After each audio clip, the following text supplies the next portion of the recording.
പാറു ഇരിക്കെ. ആയിഷ, നീ ഇതെങ്ങോട്ടേ ചാടി എണീറ്റ് പോകുന്നേ? ഇവിടെ ഇരിക്കാൻ മനസ്സില്ല. ഞാൻ എവിടെ ആരുടെ കൂടെ ഇരിക്കണമെന്ന് തീരുമാനിക്കുന്നത് ഞാനാ. മുക്ത, പട്ടിക്കാട്ടുകാരിയും കൂട്ടുകാരും തമ്മിലേ തല്ല് തുടങ്ങിന്നാ തോന്നുന്നേ. നീയും ഇങ്ങനെ തുടങ്ങിയ എങ്ങനെയാ ആയിഷ? ആര് പറഞ്ഞാലും ഇവളുടെ തലയിൽ കേറില്ല. പക്ഷെ നീ അങ്ങനെയാണോ? നമുക്കിടയിൽ എന്തിനാടി വഴക്കും പിണക്കോ ഒക്കെ? നമുക്കിടയിലോ? നമുക്കിടയിലെന്ന് പറയണ്ട. ഈ ടീമിൽ ഇനി ഞാനില്ല. മറ്റുള്ളവരുടെ വായിലിരിക്കുന്നത് കേൾക്കാൻ എനിക്ക് താല്പര്യമില്ല. എനിക്കതിന്റെ ആവശ്യമില്ല. നിനക്ക് മാത്രമല്ല, മറ്റുള്ളവരുടെ വായിലിരിക്കുന്നത് കേൾക്കേണ്ട ആവശ്യം എനിക്കുമില്ല. പക്ഷെ നമ്മൾ ഒരുമിച്ച് കഴിച്ച് ഒരു റൂമിൽ കിടക്കാൻ തുടങ്ങിയിട്ട് കുറെ ആയില്ലേ? ഒറ്റ നിമിഷം കൊണ്ട് കൂട്ടുവെട്ടാന്നൊക്കെ പറഞ്ഞ കൂട്ടുവെട്ടിയത് ഞാനല്ല, ഇവളാ. ഇനി ഇവളുടെ കാര്യത്തിൽ തലയിടരുതെന്ന് ഇവള് നമ്മളോട് പറഞ്ഞതിന്റെ അർത്ഥം നമ്മളുമായുള്ള കൂട്ട് ഇവള് വെട്ടിയെന്ന് തന്നെയാ. എന്നെ വേണ്ടാത്തവരുടെ പിറകെ കെഞ്ചി നടക്കാൻ ഈ ആയിഷ കിട്ടില്ല. ആയിഷ എവിടെയും പോകണ്ട. ഞാനല്ല ശല്യക്കാരി, ഞാൻ പോയേക്കാം. ഈ മുറിയിൽ താമസിക്കുന്നത് നിങ്ങൾക്കിഷ്ടല്ലെങ്കിൽ മുറിയിന്ന് വേണമെങ്കിൽ ഞാൻ പോയി തരാം. ഈ ഹോസ്റ്റലിൽ നിന്ന് കൂടി പോകാൻ പറയരുത്. ഇതല്ലാതെ വേറൊരു ഹോസ്റ്റൽ എനിക്കറിയില്ല. കഴിഞ്ഞോ? പറഞ്ഞു കഴിഞ്ഞോ? നിന്റെ വായിൽ വന്നതൊക്കെ നീ ആയിഷയെ പറഞ്ഞില്ലേ? പക്ഷെ ആയിഷ നിന്നെ ഒന്നും പറയാൻ പാടില്ല അല്ലേ? മുക്ത, ഇത് ചെറിയൊരു പിണക്കൊന്നുമല്ല, കാര്യമായിട്ടുള്ള വഴക്ക് തന്നെയാ. നിന്റെ ആഗ്രഹം ഉടനെ നടക്കുന്ന എനിക്ക് തോന്നുന്നേ. 4 എണ്ണവും തമ്മിൽ തല്ലി പിരിയും. അവരുടെ വഴക്ക് ഞാൻ ശരിക്കും ആസ്വദിക്കട്ടെ. ആയിഷ, ഇവിടെ ഇരിക്കെ. പാറു, നീ അവിടെ ഇരിക്കെ. ദേ, ജാട കാണിച്ച രണ്ടിന്റെ ചെവിക്കുറ്റിക്ക് ഞാൻ പൊട്ടിക്കും. പറഞ്ഞില്ലെന്ന് വേണ്ട. ഇരിക്കടേ അവിടെ. രണ്ടാളോടും കൂടെ പറയുന്നേ. വാക്കുകൾ കൊണ്ട് മുറിഞ്ഞ ഉണങ്ങാൻ പാടാ ജെനിഫർ. മുറിവേൽപ്പിക്കുന്നവർക്ക് അതറിയില്ല. എന്റെ വേദന എനിക്കല്ലേ അറിയൂ.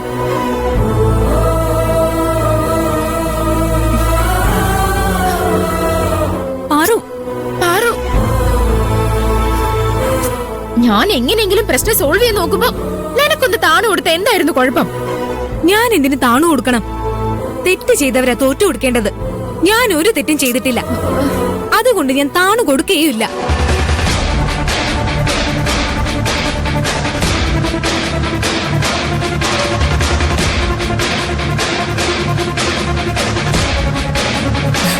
ആ പട്ടിക്കാട്ടുകാരി അവർക്ക് ബാധ്യതയായി തുടങ്ങി. അവർക്കിടയില് ഒരു കനല് വീണ് തുടങ്ങിയ സ്ഥിതിക്ക് കുറച്ച് എണ്ണ ഒഴിച്ചു കൊടുത്താ മതി. അതാളി കത്തിക്കോളും. വൈകാതെ 4 എണ്ണവും തമ്മി തല്ലി 4 വഴിക്ക് പോവും. നിങ്ങൾ കണ്ടോ?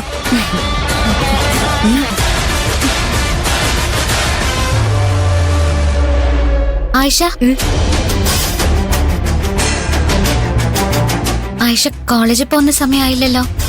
ഇന്ന് നേരത്തെ ക്ലാസ് തുടങ്ങുമോ? ആയിഷ, മുന്നീന്ന് മാറ്. മുക്തവാ,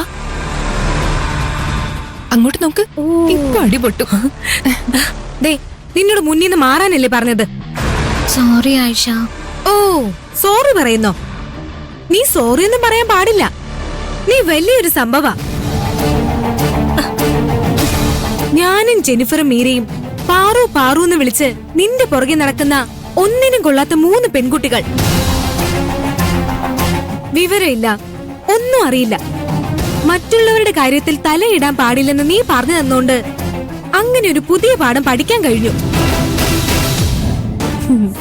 ഇല്ലായിരുന്നെങ്കിൽ ഞങ്ങൾ 3 പേരും ആരുടെയെങ്കിലും ഒക്കെ കാര്യത്തിൽ തലയിട്ട് പോയേനെ. ആയിഷ, ഞാനത് അറിയാതെ പറഞ്ഞു പോയതല്ലേ.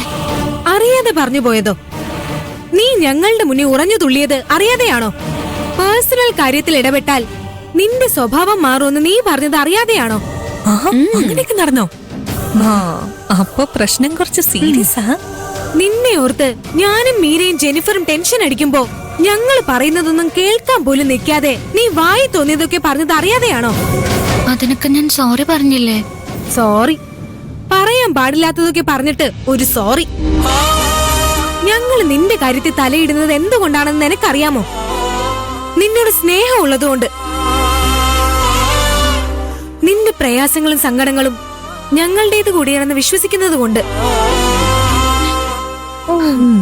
നമ്മൾ 4 ഒന്നാണെന്ന് തോന്നലുള്ളത് കൊണ്ട്. സ്നേഹം കൊണ്ടാടി നിന്നെ ഞങ്ങൾക്ക് അത്രയ്ക്ക് ഇഷ്ടാ. പാറു, എഴുന്നേൽക്ക്. നീ എന്നെ കൂടെ കരയിപ്പിക്കും.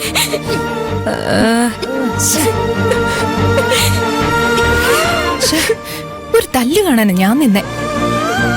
ആ പട്ടിക്കാട്ടുകാരി കള്ളക്കണ്ണീർ കാണിച്ചതോടെ കഥ ശുഭം. വാടി.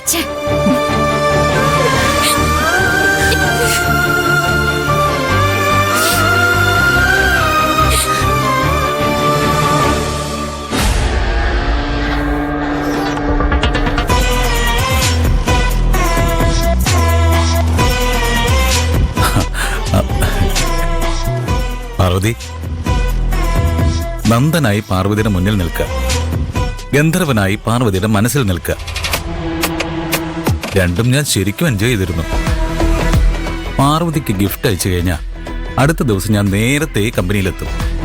എന്തിനാണെന്നറിയൂ? പാർവതിക്ക് ആ ഗിഫ്റ്റ് ഇഷ്ടമായോന്നറിയാൻ. പാർവതിയുടെ മുഖഭാവം കണ്ടാൽ എനിക്ക് മനസ്സിലാവും.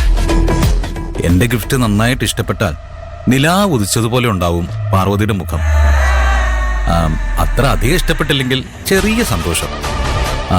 പാർവതിയുടെ മുഖം ഞാൻ ഒരിക്കലും ഇരുണ്ട് കണ്ടിട്ടില്ല. എന്റെ എല്ലാ ഗിഫ്റ്റും പാർവതിക്ക് ഇഷ്ടമായെന്ന അർത്ഥം. അത് കാണുമ്പോൾ എന്റെ സന്തോഷം എനിക്ക് പറഞ്ഞറിയിക്കാനേ കഴിയില്ല. ജയന്തിയോടും സൗന്ദര്യോടും ഒക്കെ ഗന്ധർവന്റെ സമ്മാനങ്ങളെക്കുറിച്ച് പാർവതി പറയുന്നത് എല്ലാം ഞാൻ മറിഞ്ഞു നിന്ന് കേൾക്കുന്നുണ്ടായിരുന്നു. ആവേശത്തോടെയാ പാറു സംസാരിക്കുക. പാറുവിന്റെ വാക്കുകളിൽ നിന്ന് ഗന്ധർവനോടുള്ള പാറുവിന്റെ ഇഷ്ടം ഞാൻ മനസ്സിലാക്കിയത്. എന്നും സമ്മാനങ്ങൾ അയക്കുന്ന ഗന്ധർവനെ നേരിൽ കാണാനുള്ള പാറുവിന്റെ ആഗ്രഹം ഞാൻ മനസ്സിലാക്കുന്നത് നിന്റെ വാക്കുകളിൽ നിന്നാണ്. എന്റെ ആ ആഗ്രഹം സാധിച്ചു തരാൻ വേണ്ടിയാ ഞാനാണ് ഗന്ധർവൻ എന്ന സത്യം ഞാൻ ഇന്നലെ നിന്നോട് തുറന്നു പറഞ്ഞത്. എന്നെ കാണുമ്പോൾ നിന്റെ സന്തോഷം ഇരട്ടിയാവും എന്ന പ്രതീക്ഷയല്ല. പക്ഷേ ഞാൻ പ്രതീക്ഷിച്ച ആ സന്തോഷം നിന്റെ മുഖത്തുണ്ടായിരുന്നില്ല. ഏതോ ഒരു അപരിചിതനെ നോക്കുന്നത് പോലെ നീ എന്റെ മുഖത്തേക്ക് കുറേ സമയം നോക്കി നിന്നു. ഞാൻ പറയുന്നത് നീ കേൾക്കുന്നുണ്ടോന്ന് പോലും എനിക്ക് സംശയമായിരുന്നു.